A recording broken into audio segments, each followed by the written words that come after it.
خواجہ محمد رفیق foundation کا کہ انہوں نے آج ہمیں یہ عزت بخشی، ہمیں دعوت دی کہ ہم ایک عظیم شخصیت کی یاد میں ان کی برسی پر آپ سے مخاطب ہوں۔ میں خواجہ محمد رفیق صاحب کو ان کی 53ویں برسی پر خراج عقیدت پیش کرتا ہوں۔ ان کا تعلق سیاست کی اس بریڈ سے تھا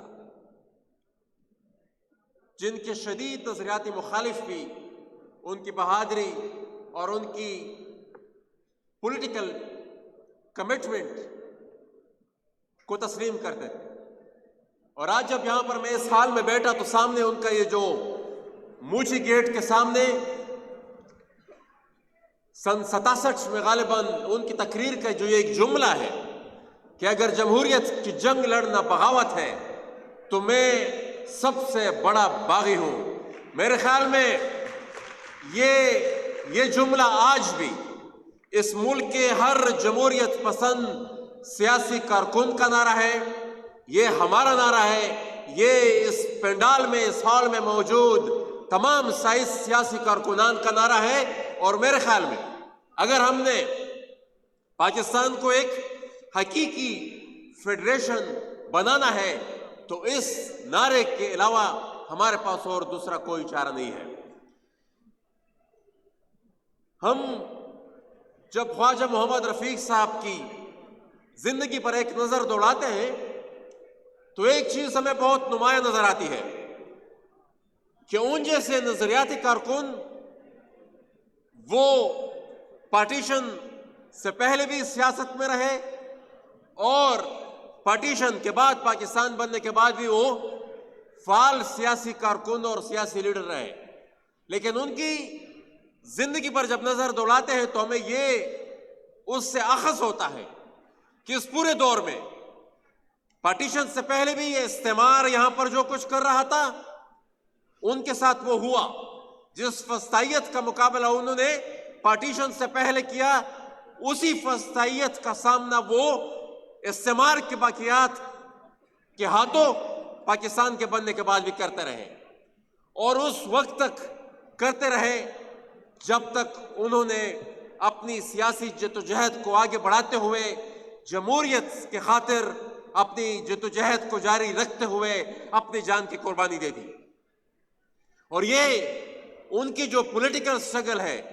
یہ میرے خیال میں جب ہم اپنے خطے کی سیاسی قیادت اور ان کی تاریخ کو دیکھتے ہیں تو کئی اس طرح کے نام ہمارے سامنے آتے ہیں، اور میں تو یہاں تک کہوں گا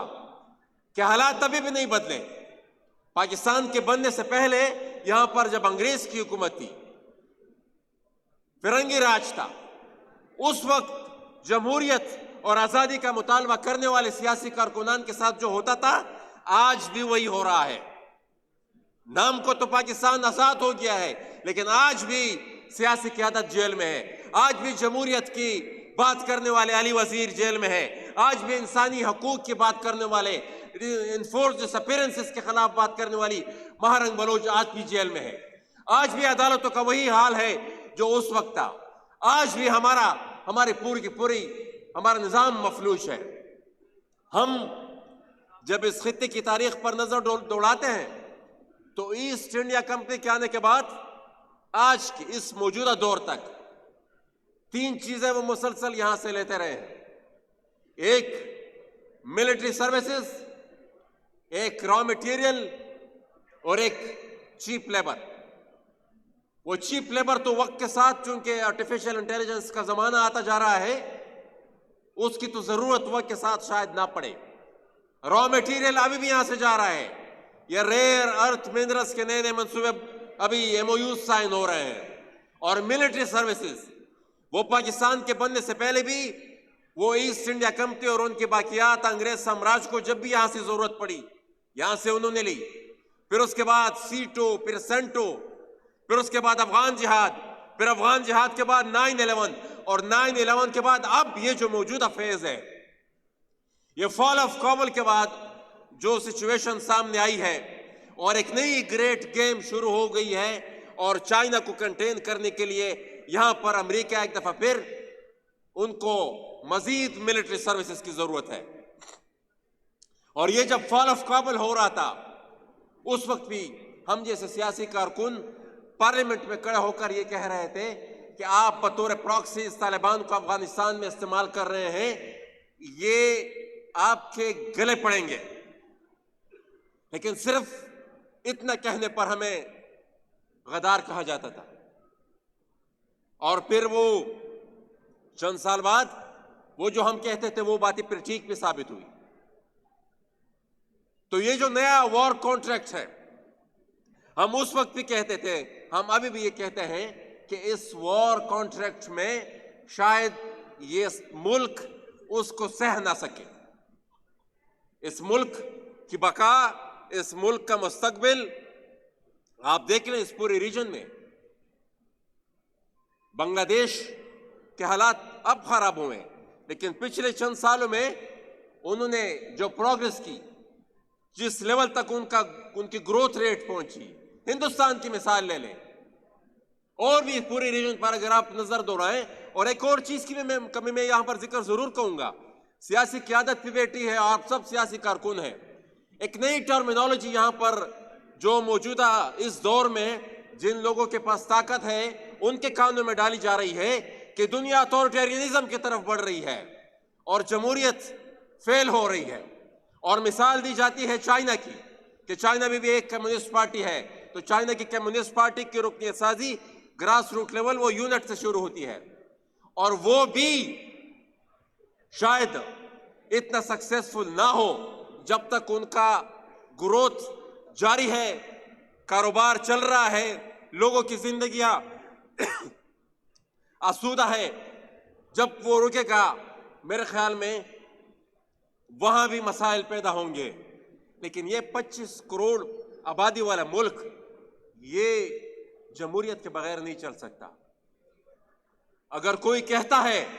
کہ ہم ایک فارمولہ یا دوسرا فارمولہ یا تیسرا فارمولہ یہاں پر اپلائی کریں گے تو یہ 25 کروڑ والا ملک جمہوریت کے بغیر نہیں چل سکتا. آج خواجہ محمد رفیق صاحب کی برسی پر ان تمام سیاسی ورکرز کو بھی ہمیں یاد کرنا چاہیے جنہوں نے جمہوریت کے لیے اپنی جانیں قربان کی. لیکن ہمارا پھر جب ہمارا پیریفریز کی بات ہوتی ہے، ہمارا پھر مسئلہ جمہوریت کے علاوہ ایک اور بھی ہے، جمہوریت یا سویلین سپریمیسی. اس کے لیے تو سٹرگل جو ہے وہ جاری رہے گی. لیکن لیٹ سپوز یہاں پر پنجاب میں بسنے والے سیاسی کارکنوں کو، عوام کو، سیاسی قیادت کو وہ جو سویلین سپریمیسی کا ان کا خواب تھا وہ پورا بھی ہو جائے، میرا مسئلہ پھر بھی اس سے حل نہیں ہوتا. کیونکہ یہ جو ہمارے چھوٹے فیڈریٹنگ یونٹس ہیں پاکستان کی جمہوریت میں، اس کی ڈیسیشن میکنگ میں ہماری کوئی سہ ہی نہیں. یہاں پر جو فیڈریٹنگ سٹرکچر ہے ہماری آئین میں اس ملک کا، اس میں کسی بھی صورت چھوٹے فیڈریٹنگ یونٹس ان کا تحفظ یقینی نہیں ہے. تو ہم چونکہ آلریڈی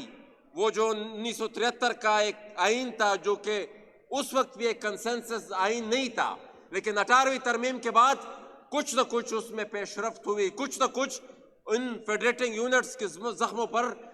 مرہم رکھا گیا.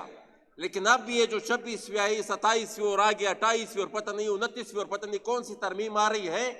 تو اس سچویشن میں میرے خیال میں آلریڈی یہاں پر سیاسی کارکنوں کا اس پورے نظام پر سے اعتماد اٹھ چکا ہے. میں اگر اپنی مثال دے لوں اپنے حلقے کے، 2 دفعہ ہمارے ساتھیوں پر قاتلانہ حملہ ہوا ہمارے الیکشن میں. ان 2 حملوں کے باوجود فارم 47 کے ذریعے ہمارے حلقے کا نتیجہ تبدیل کیا گیا. تو وہ پولیٹیکل ورکر پھر یہ سمجھتا ہے کہ میں اپنی زندگی کو اتنے رسک میں کیوں ڈالوں.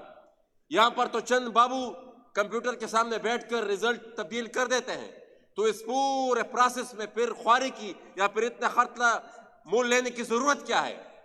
تو یہ جو عدم اعتماد بڑھ رہا ہے اور ایک ایسی سچویشن میں بڑھ رہا ہے جب آپ کا جو پولیٹیکل کیڈر ہے وہ دن بدن کمزور ہو رہا ہے، اور پاپولیزم کی ایک نئی لہر میں وہ پتہ نہیں کس طرف چل پڑے گا، آپ کو اندازہ نہیں. اور جب ریجنل جو سچویشن ہو ایسی ہو، پھر ملکی اور بین الاقوامی قوتوں کے یہاں پر جو انٹرسٹ ہو وہ بھی اس لیول پر پہنچ جائے کہ دو بڑی قوتوں کی لڑائی ایک دفعہ پھر اس سرزمین پر لڑنی وہ دونوں چاہ رہے ہیں، تو آپ ایسی سچویشن کا مقابلہ اس طرح کے ہائبرڈ نظام کے ساتھ نہیں کر سکتے۔ اس کا مقابلہ اور اس سے حل نکالنے کا واحد راستہ جمہوریت ہے، اور جمہوریت میں آپ کو فیڈریٹنگ یونٹس جتنے بھی ہیں ان کو پراپر نمائندگی دینی پڑے گی۔ سینٹ آپ نے نام کا تو بنا دیا ہے، لیکن سینٹ کے پاس کوئی امپاورمنٹ نہیں ہے۔ سینٹ کو آپ کو وہی اختیار دینے ہوں گے جو آپ نے قومی اسمبلی کو دیے ہیں، تبھی جا کر ایک حقیقی فیڈریشن یہ ملک بن سکتا ہے، تبھی جا کر ان تمام مسائل سے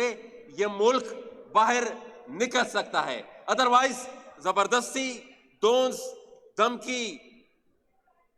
آپ کتنی دیر تک چلا لیں گے؟ کتنی دیر تک چلا لیں گے؟ ولنگلی یہ جو چھوٹے فیڈریٹنگ یونٹس میں رہنے والے لوگ ہیں، یہ ولنگلی اس موجودہ سوشل کانٹریکٹ میں آگے جانے کے لیے شاید تیار نہ ہو۔ میں آخر میں یہ ضرور بات کروں گا کہ جو سچویشن بن گئی ہے، میرلی میں آئے دن دھماکے ہوتے ہیں، طالبان اور اسی پراکسی وار کے نتیجے میں فوج کے درمیان، اور اس پہ پھر عام عوام نشانہ بنتے ہیں۔ کل بھی ہمارے شمالی وزیرستان میں بویا میں خود کو حملہ، ایسا دن نہیں ہوتا جب کوئی خودکش دھماکہ یا کوئی کواد کاپٹر کسی کے گھر پہ نہ گرا ہو۔ کل ہماری انڈیم کے ساتھی عمران وزیر کے گھر پہ جانی خیل میں ایک کواد کاپٹر آیا، اپیرنٹلی بہانہ یہ تھا کہ طالبان کے ساتھ ہم لڑ رہے ہیں اور ان پر ہم یہاں پر ان پر فائرنگ، لیکن وہ کواد کاپٹر پھر عام ایک سویلین کے گھر پر وہ گرتا ہے اور اس سے پھر خواتین اور بچے اس میں زخمی ہوتے ہیں، اور ہر دن شہادت بھی ہمیں دیکھنے ملتی ہے۔ تو میں اپنی بات کو سمیٹتا ہوں، اور آخر میں ایک دفعہ پھر میں خواجہ محمد رفیق فاؤنڈیشن اور خواجہ سعد رفیق صاحب کا بہت مشکور ہوں کہ انہوں نے آج کے دن ہمیں یہاں پر مدعو کیا، اور میں ایک دفعہ پھر یہ بات ریپیٹ کرنا چاہتا ہوں کہ خواجہ محمد رفیق صاحب کی جو سٹرگل تھی وہ اس ملک میں رہنے والے ہر جمہوری کارکن اس لیگیسی کو کیری کر رہا ہے۔ اس وقت بھی شاید کسی نے بیانیہ بنایا ہو، کسی نے پروپیگنڈا کیا ہو، کسی نے بدنام کرنے کی کوشش کی ہو، لیکن جمہوریت کی خاطر لڑنے والے اس سپاہی کا نام آج بھی زندہ ہے، اور شاید وہ اس وقت بیانیہ بنانے والے اور پروپیگنڈا اور غداری کے ٹپے لگانے والے شاید آج موجود نہیں ہو۔ اور یہی فرق ہے حقیقت اور بیانیہ میں۔ حقیقت تحیات رہتی ہے، بیانیہ چند دن بعد یا چند مہینوں بعد ختم ہو جاتا ہے۔ بہت شکریہ۔